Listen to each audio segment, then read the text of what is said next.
filha, sua esposa e sua mãe, e você está no canal Ser Sal é Possível da livraria Ser Sal da Terra. E hoje eu estou aqui com ela, Rejane Gama, pastora, filha, mãe, esposa, cantora, advogada, um monte de coisa. Seja bem-vinda, Rejane, ao canal. Eu que agradeço, viu? Espero que todos vocês que acompanham aí o canal Ser Sal é Possível gostem dessa entrevista. Vamos lá. Qual foi a sua primeira experiência com Jesus? Era ano novo, eu estava com o pessoal, os amigos, eu não tinha nenhuma experiência com o Evangelho. E nós estávamos numa praia e eu vi lá uma tenda escrito Pai das Luzes. E aí eu disse para eles, para os amigos, eu falei, eu vou ali ler minha mão, eu quero saber meu futuro. E eles falaram, você é doida, você acredita nessas coisas? Eu falei, acredito, eu quero ir lá. E eles falaram, então você vai. E eu fui. E aí quando eu entrei naquela tenda, né, na verdade era uma tenda de uma igreja evangélica. Nossa, que estratégia. E foi assim, muito poderoso, porque eu entrei e eu só me lembro de eu cair de joelhos e chorar muito, eu não consigo nem lembrar o rosto das pessoas, né? Porque eu só lembro que eu chorava. E uma sensação assim de um amor, né, muito poderoso me envolvendo, uma coisa que eu nunca tinha experimentado. E olha que eu já tinha experimentado bastante coisas nessa vida, né? E foi algo assim sobrenatural, que eu fiquei por uns 2 meses ainda assim, desfrutando daquele momento, né? Daquela experiência. Foi muito Nossa. E atrelada a essa experiência que você teve da sua conversão, né? Foi o processo da sua conversão. Você acha que o que é mais importante hoje? Experiência ou você ter exemplos? Sim. Principalmente com relação, você trabalha com discipulado, Sim, né? trabalho. A raiz do teu ministério é o discipulado. E ela é da Igreja Metodista de Macaé, Sim. né? Que eu não posso esquecer de falar. Aqui. Esposa do Valtinho, mãe da Carol e da Marina. Sim, né? Isso. E aí, como que é isso? Experiência ou exemplos? Sim. Eu acho que as duas coisas têm que andar bem juntas. Né? Realmente, assim, essa experiência me fez aprender isso porque quando eu tive essa experiência com Jesus, eu não tive referência. Né? Eu saí daquele momento lá, daquela experiência, e passei assim desfrutando dessa experiência durante uns 2 a 3 meses, mas eu não tinha ninguém que me ensinasse. Eu não tinha ninguém que fosse referência para mim do que era ser cristão, do que era seguir Jesus, do como orar, o que aquilo significava, que sentimento era aquele que eu sentia. Eu não tive nada disso. Então eu andei no escuro e isso foi o grande motivo de eu não ter permanecido. Né? Eu sempre falo que eu tive 2 conversões, essa foi a primeira conversão. Eu não consegui permanecer. Né? Logo eu deixei essa experiência de lado e voltei à velha vida, né? Só mais à frente, um tempo depois, que eu me converti novamente, e aí eu tive alguém que foi referência para mim, né? Era minha vizinha, ela era assembleana, a Celina, que eu amo, e ela começou a me ensinar os primeiros passos, me ensinou a orar, me ensinou a discernir, né? Eu fui batizada no Espírito Santo e eu não entendi, e ela foi me ensinando essas coisas, me mostrando o caminho, me ensinando o caminho de santidade, né? E eu acho que sem essa referência ficaria difícil até de eu discernir a experiência e também de fazer ela fazer parte da minha vida dali pra frente, né? Porque na realidade o que a gente faz no discipulado é justamente isso, né? Você é um nascer de novo, né? Foi gerada uma nova Rejane, sim. E aí ela foi ensinando Sim. como, Tem que ter os sentimentos, o que sentir, como fazer, como buscar, né? Até mesmo a falta de uma consolidação, né? A falta de alguém que caminhe com você, ela pode fazer o que fez comigo, que eu me perder, né? Ou pode também gerar crentes frágeis, né? Que não sabem orar, que não sabem ler a Bíblia, que não sabem passar por uma adversidade, que não entendem, viram um pouco que mimados, né? Entendi. Que não entende isso, né? Eu acho importante. E hoje você acha que a igreja está vivendo uma crise com muitos exemplos, ou os exemplos hoje não são satisfatórios? Vou dar um exemplo. Hoje se a gente quiser ver uma boa pregação, vamos dizer assim, a gente vai no YouTube, você bota lá o nome do pastor e você vai lá e vê, né? Aí então você acaba tendo muitos exemplos a seguir e você acaba não tendo experiência nenhuma, ou então você se baseia na experiência daquele cara que você vê pela televisão. Como que é isso na sua cabeça? Eu tenho uma relação com essa questão da mídia, né? eu entendo assim que a gente vive um momento onde a gente é muito, a nossa sociedade está muito de imagem, muito, a mídia tem essa força, as redes sociais têm essa força, né? Que a gente ainda não sabe lidar. Muita coisa que a gente está vivendo hoje na nossa sociedade, a gente é novidade, a gente ainda não está sabendo lidar com isso. Né? E aí, nessa questão midiática, a gente acaba tendo, parece que a gente tem muitos exemplos, parece. Mas na verdade eu acho que esses exemplos eles estão limitados, né? Porque você tem ali exposto somente uma parte desses exemplos. E para mim é muito perigoso isso, porque ali você não está tendo contato com aquelas pessoas, né? Você ali está vendo alguém, você está vendo talvez uma fantasia, uma coisa que não é real. Então é a melhor pregação daquele cara que ele posta. Tudo bem, mas é a melhor pregação que ele mas pegou o dia a dia durante um ano e tal. E assim, eu acho que a referência que mais faz falta para nós hoje, que talvez a gente não esteja valorizando tanto, né, e deveria valorizar, é essa experiência do dia a dia, do cotidiano, né, de alguém perto de você, né, porque eu ouvi uma vez o Paulo Capelletti, o pastor Paulo Capelletti, eu tive a oportunidade de entrevistá-lo uma vez, e ele repetia, na verdade, essa frase da esposa dele, ele repetia uma frase, ele dizia assim que para você conviver com alguém, para você conhecer alguém, você precisa comer 1 quilo de sal com essa pessoa, né? E 1 quilo de sal você não come de uma vez, você não bota no YouTube e recebe aquele 1 quilo de sal daquela pessoa que está pegando, né? Você recebe uma boa palavra, você recebe uma motivação, você recebe uma inspiração, mas eu acho que é muito pouco para dizer que é referência. Referência eu acho que tem que ser no quilo de sal. Verdade. E você, hoje você pode dizer que é uma pessoa antenada, você está mais online, eu sei que você tá, né? Você tá mais off do que on. Sim. Mas vou deixar você responder. Você é mais online ou você é mais offline? E você acha que a igreja hoje, ela tá sabendo lidar, ela tá sabendo entrar e se comportar dentro das redes sociais? Ok. Então, eu sou off, né? Muito Totalmente off. Mas é off, gente. Mas um monte de gente segue ela, nem tem noção disso. Você vai lá no perfil dela, você vai ver lá vários seguidores. Como ela bota um negocinho, vrau! Não, eu sou muito off, assim. E como que você consegue ser off? Pra mim é muito fácil. Meu Deus! Não parece, mas eu faço parte de uma geração que não tinha online, né? Então, eu cresci, né, sem essa dependência. Então, eu sou muito off. E, pra ser sincera, eu procuro preservar um pouco isso também. Porque, como eu disse agora há pouco, em relação à mídia, às redes sociais, a gente ainda não está sabendo lidar com isso, né? A gente não sabe lidar com isso. E a igreja também não está sabendo lidar. A gente está aprendendo, né? Eu espero que a gente aprenda, né? Porque a gente usa a rede... É um desfavor à igreja ou é um favor que faz a igreja? Infelizmente tem tido mais, ao meu ver, mais desfavor.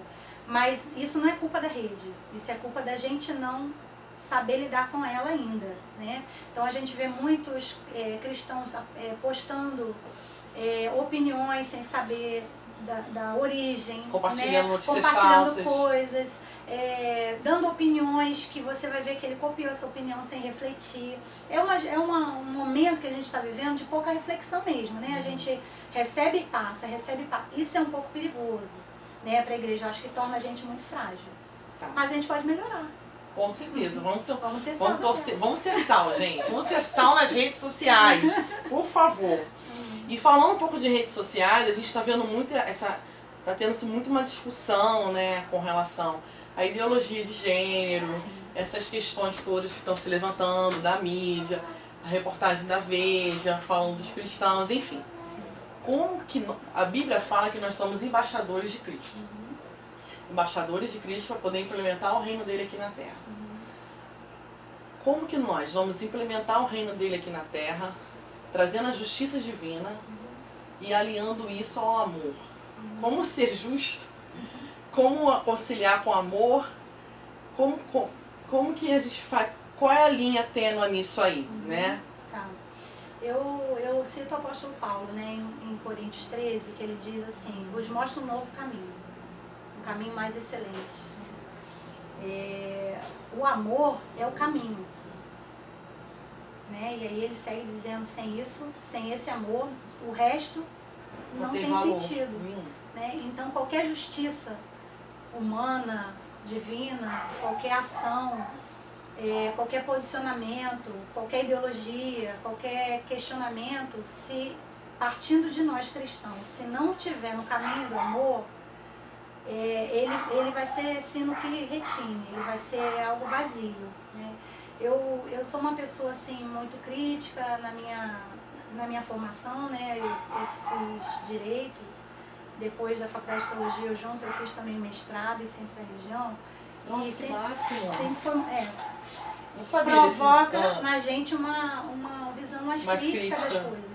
Mas eu entendo que o nosso ponto de partida não é um conhecimento humano. Nosso ponto de partida não é discutir ideias, né? Nosso ponto de partida está no amor. E o amor para o cristão não é uma ideia. Não é uma ideia, não é um sentimento, é uma pessoa, é Jesus. Então, ele é o caminho. Então, se a gente parte de opiniões, a gente nunca vai chegar num acordo. É verdade. Então, o que a gente precisa, exatamente, é apresentar o amor. E fazer, ele faz o resto. A pessoa Mas isso é difícil. Se relacione com o próprio... Isso é difícil. Mas até chegar, aí já tem um degladiar. Sim, E aí a gente acaba afastando, né, as pessoas do Evangelho, né? A gente tem discussões que eu acho que não precisaria a gente estar, assim, muito enganjado, sabe? Não que a gente não deveria estar na discussão, acho até que a gente deveria estar. Mas a gente deveria estar com um ponto de vista, a partir de um ponto de vista diferente. Eu acho que a gente está se igualando muito com o mundo em algumas discussões, né? Nossa justiça tem que tá ser... ficando humana. Ele mesmo disse, né, que a nossa justiça tem que ser maior que a dos fariseus, né? Sim, tá ficando parecido com a dos fariseus. Agora vamos mudar um pouquinho, só para dar uma relaxada, gente. O que a pastora Rejane ouve? O que toca no rádio da pastora Rejane? Olha, Vivi, deixa eu te falar uma coisa, filha. Tá, você não ouve, mas então você lê, né? O que você lê? Você não ouve? Então, eu gosto de ler, mas ultimamente eu tenho lido muito livro sobre discipulado, né?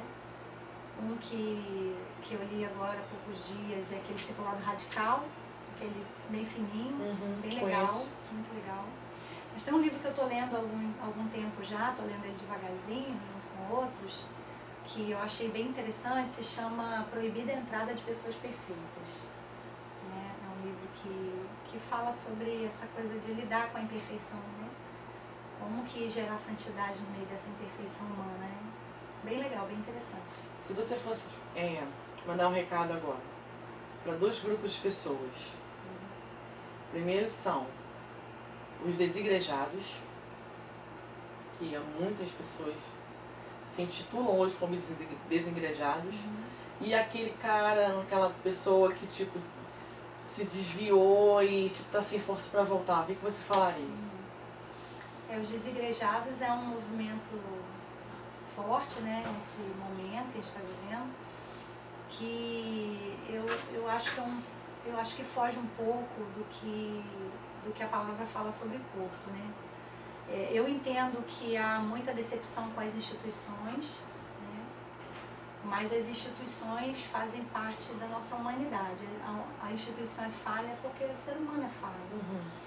E quando você se isola ou não se faz mais parte de uma igreja por ser uma instituição falha, por exemplo, você está dizendo, né, entre linhas, que você não é falho.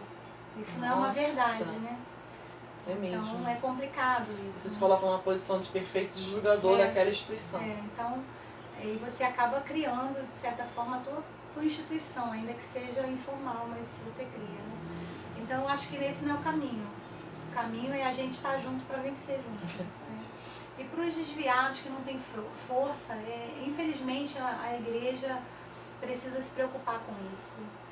Porque hoje nós temos um número muito grande de desviados, né? Um número quase semelhante aos convertidos. E isso mostra uma falha no processo, né? Não digo de conversão, mas talvez de cuidado. Na consolidação e no discipulado que você falou no início. Né? No amor. No amor. E aí essas pessoas acabam cedendo, né? De não terem força para voltar. Mas sempre há amor, né? Volte, porque sempre há amor. Em Jesus sempre há. Agora, ela está participando também do quadro, que ela não sabia agora, mas agora a pastora Rejane está no quadro. Hashtag para que tá feio, igreja! Para que tá feio o quê, Rejane? O que você ia falar pra igreja? Hashtag para que tá feio. Olha, teria muitas coisas pra falar, viu? Porque muitas coisas estão feias, né? Hoje, nesse momento agora que a gente está vivendo essa briga de opiniões, né? Tá feio, para que tá feio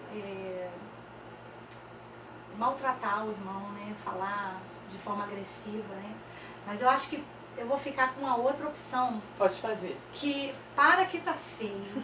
Ficar jogando indireta pros pastores e pros irmãos no Facebook. Gente, isso é feio mesmo. É muito feio. É horrível, porque todo mundo sabe. vê. Todo mundo sabe, né, do que se trata. E eu acho que a gente tem que... Aí eu entro numa questão que a gente tem que prezar, que eu acho que a gente tem que prezar e restaurar e resgatar na igreja, na convivência da igreja, que é a transparência, né? Quando a gente consegue viver em transparência e amor, não precisa de indireta, né? A gente vai no irmão, vai na irmã e conversa. Porque o cristianismo é relacionamento, né? Então se eu mando indireta, eu tô quebrando o relacionamento, estou quebrando a comunhão. Ou eu estou reforçando a falta de relacionamento, né? Justamente. Então, para que tá feio. Para que tá feio, gente. Para que tá feio. Hashtag, ó. Para que tá feio. Tá feio. Tá aí. Rejane, agora, encerrando, a gente vai acabar. Gente, foi uma luta. Você não tem noção. Para, grava, não tem espaço. Para, grava de novo. Ela tá sendo muito paciente. É possível ser sal, Rejane? É possível ser sal da terra mesmo acontecendo isso tudo? Sim. Não só acho como? Não só acho que é possível, como é o nosso dever. Precisamos ser, né?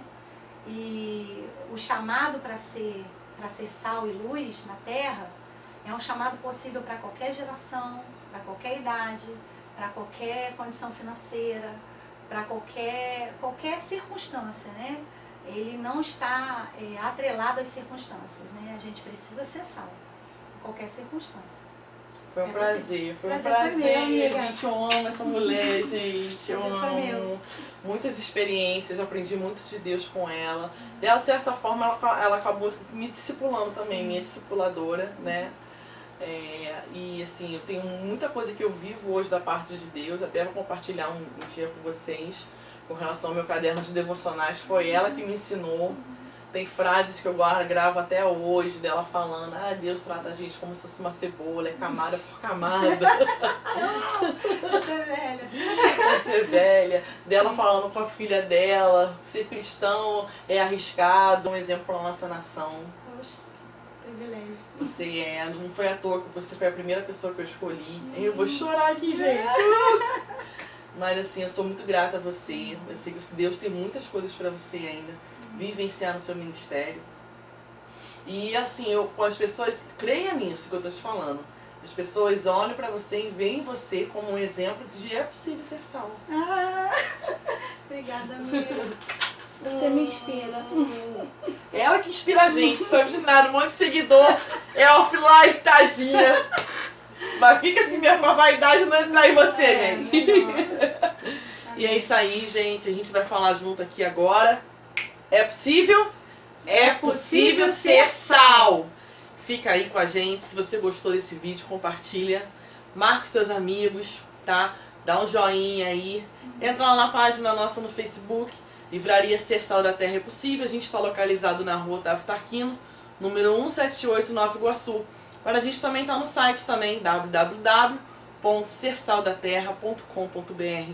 Foi um prazer, esse é o primeiro de muitos. E muitas pessoas vão vir por aqui, muita gente boa, porque a gente acredita sim que é possível ser sal. Beijo! Onde está esse povo? Nós somos esse